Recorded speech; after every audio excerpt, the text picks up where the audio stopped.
சென்னையில் bike race பந்தயத்தின் பொழுது ஏற்பட்ட விபத்தில் சாலையில் சென்ற இருசக்கர வாகன ஓட்டி உயிரிழந்த நிலையில் பைக் ரேஸ் இளைஞர்களை திருத்த என்ன வழி என எமது செய்தியாளர் விக்னேஷ் எழுப்பிய கேள்விக்கு வலங்கைமான் பகுதி மக்கள் தெரிவித்த பதில்களை பார்க்கலாம். பைக் ரேஸ் ஓட்டுறதுல ரொம்ப தப்புங்க. இது ரோட்டில் ஓட்டுறது ரொம்ப தப்பு.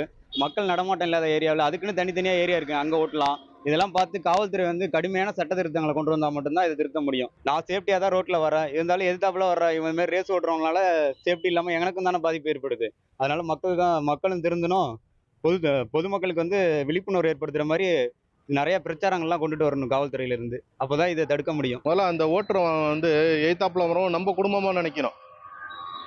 அப்போதான் இதை நம்ம நிப்பாட்ட முடியும். அது மட்டும் இல்லை, பெற்றோர்கள் கொஞ்சம் பிள்ளைங்க மேலே கொஞ்சம் கவனம் எடுக்கணும். எல்லாம் கேட்பாங்க தான், எல்லாத்தையும் வாங்கி கொடுக்க முடியாது.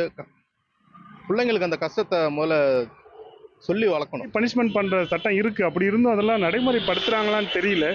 இருந்தாலும் மக்களை காப்பாற்றணும்னா இன்னும் அரசாங்கம் ஒரு கடுமையான சட்டத்தை தான் கொண்டு வரணும். அதுதான் நான் எதிர்பார்க்குறேன். காவல்துறை அவங்களும் ஓரளவுக்கு சொல்கிறத செய்யலைங்கும் போது அதை காவல்துறை நம்ம குறை சொல்ல முடியாது. ஓட்டுறவங்களுக்கும் பொறுப்பு இருக்கணும், வாங்கி கொடுக்குறவங்களுக்கும் அந்த பொறுப்பு இருக்கணும். பைக் ரேஸ் இளைஞர்களை திருத்த என்ன வழி என்பது குறித்து வலங்கைமான் பகுதி மக்கள் தெரிவித்த கருத்துக்களை பார்த்தோம்.